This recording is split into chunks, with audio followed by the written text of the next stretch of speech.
now my next guest, won the Great British Bake Off in 2012. Mad. It was in 2012.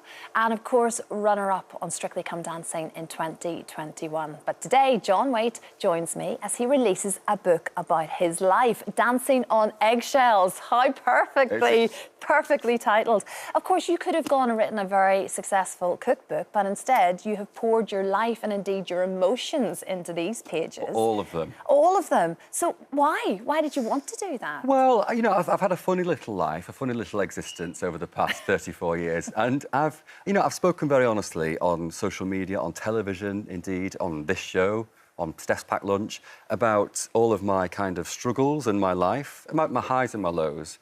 And when my publisher said to me, my publisher who I've worked with now for, gosh, 8 years, said, we want you to write a book about your life and about mental health, I kind of thought, well, it is probably the right time to do it because, you know, I've been on, as you said, 2 of the biggest shows on television, The Bake Off and Strictly, and a few great little daytime shows, including this one, In Between.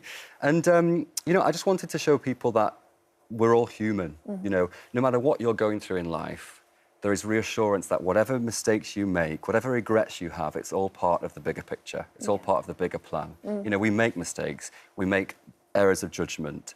And just because I'm on television doesn't mean that I'm not going to make the same mistakes or even worse mistakes, because I've made a lot of mistakes in my time. And you have to own them. You have to own your stuff, because I think we've seen recently the damage that secrets can do to people, and the way that they can be twisted and contorted. And I just want to say, this is my truth. Like it or lump it, warts and all, you get what you're given with me. And I have got verbal diarrhea. I am honest, so... That's good when it comes to writing a book, I guess, there's content. Well, but I love to write as well. Like, a lot of people have said, who's your ghostwriter? But I wrote it, every word myself. That's brilliant. And, you know, I wrote it with my family, my partner, Paul. He read every word.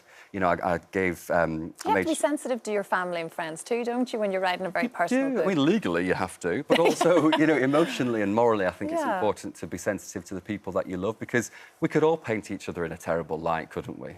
You know, but that's not what I'm here to do. No, I'm here to say I wouldn't be where I am today, which is, you know, a really strong position, I think, if it weren't for the people that I love. And that's what the story's about, that's what the book is about. Well, you do take us back to the very early days of your relationship with food, and actually your parents owned a fish and chip shop. They did.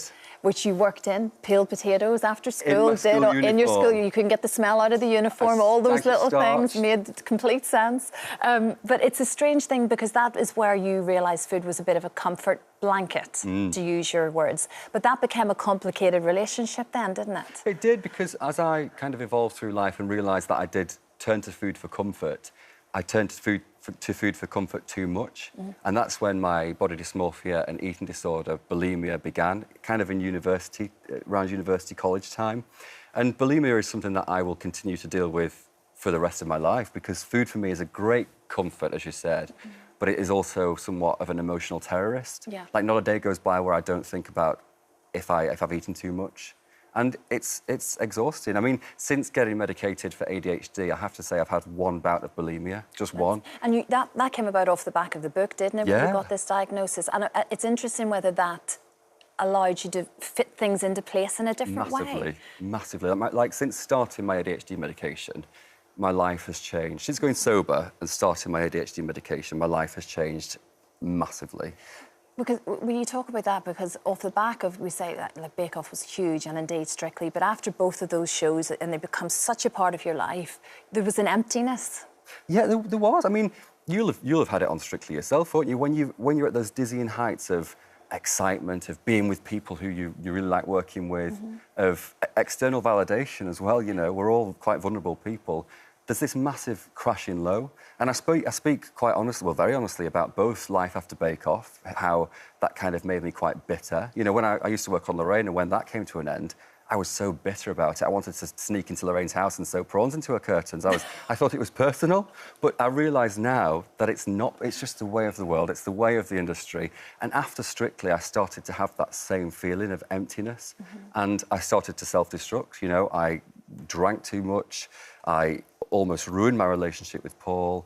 And luckily, because I'm in a relationship with Paul now 15 years, where we pride ourselves on honesty and communication and just accepting that we don't own each other. Yeah. We live alongside each other, and we're so lucky to do that. Which is interesting to hear, because I know, and I was very keen to not make this a Strictly book, because it's absolutely it's not. No, but... But strangely, that's the headlines that have cropped up recently, only because of your relationship with Johannes. Yeah.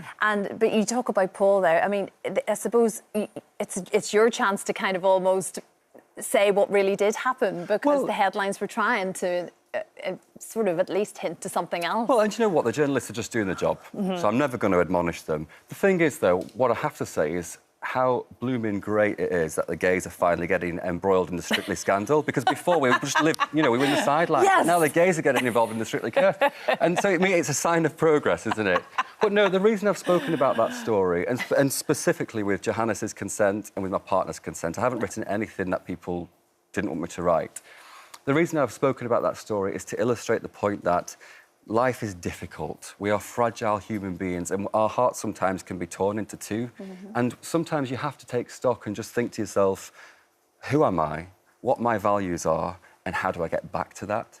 And the point of the story is really, of the whole book, is a story of love. Like, if it weren't for my partnership with Paul, where we speak candidly and honestly about how we feel, I don't know where I would be in life. Well, you do describe it as a bit of a love letter, this book, to your family and to Paul. And I think that probably sums it up the best possible way. Well, Russell T Davies, when he read it, he wrote the most lovely email back to me.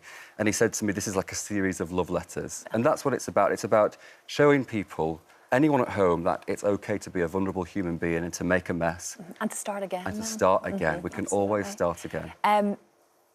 One answer, who's going to win Strictly this year? Oh, my money's on Angela Rippon. It's about damn time, a mature woman. Well, we know she can dance. She can dance. Back in the day, certainly, and I can't wait to see her. I agree with you. But you don't know, she might get embroiled in a Strictly curse. Look, it happens to the best. You never know. Clutching my pearls at home. It's so good to see you, John. The book, Dancing On Eggshells. It's out today. It's out today. Exciting day for you. Thank you. So good to see you.